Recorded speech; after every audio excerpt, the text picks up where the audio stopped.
Hey, welcome to this tutorial for the ukulele play-along videos of You Can't Hurry Love as recorded by the Supremes. This video is going to first of all show you how to play the chords on GCEA soprano concert tenor ukulele. Then we'll talk about the chords on baritone DGBE ukulele, and then we'll talk about strumming, which is a pretty complicated pattern on this one. If you want to support the work in this channel, there are three things you can do. Number one, you can like the video. Second, you can subscribe to the channel. And third, you can always buy me a cup of coffee to say thank you for making this content at www.buymeacoffee.com/UkeStuff. So let's begin with the chords needed for soprano, concert, or tenor GCEA ukulele. The first chord is the C chord, then the F chord, then the E minor chord, the A minor chord, the D minor chord, the G chord, and a G7 chord. All pretty standard chords. Perhaps the E minor is the most challenging of those.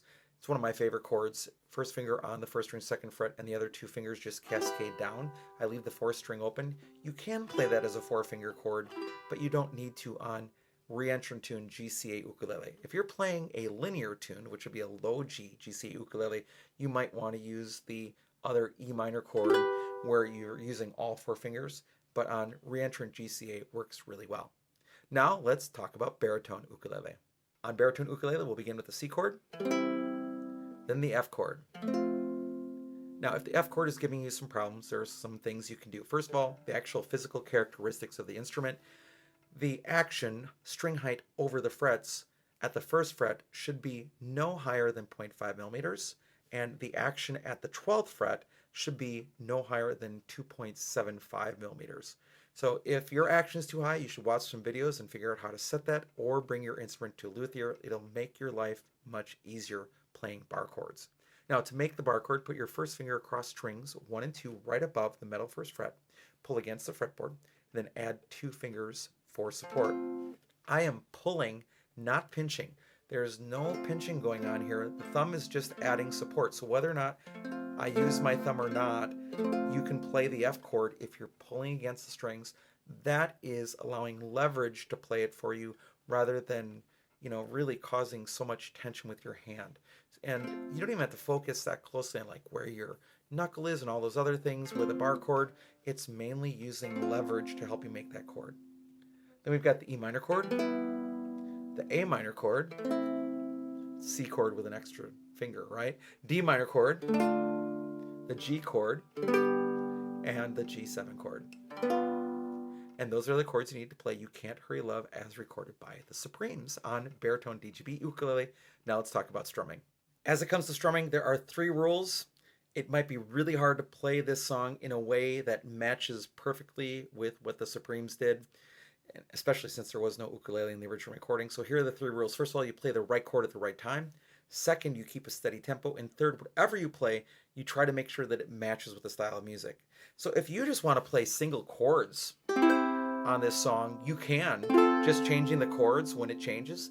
If that's your level of playing, go for it. Now, I've been playing with this one a bit, and the pattern that I've found that I'm hearing is tricky. It's down, down, down, up, up, up, down, up, down, up, down, down, down, up, down, up. But it's really fast, and it really flies in the song.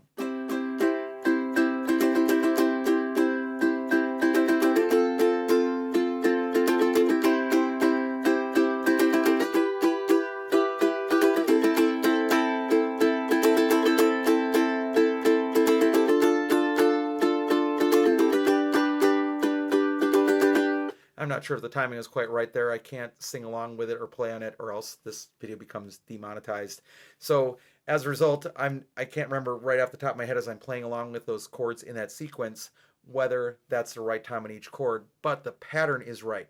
And if the chord changes, you keep the pattern going while you change the chord. So the pattern just sort of keeps going through this whole song. Bum bum bum bum bum ba da da da da bum bum bum bum ba da da da da.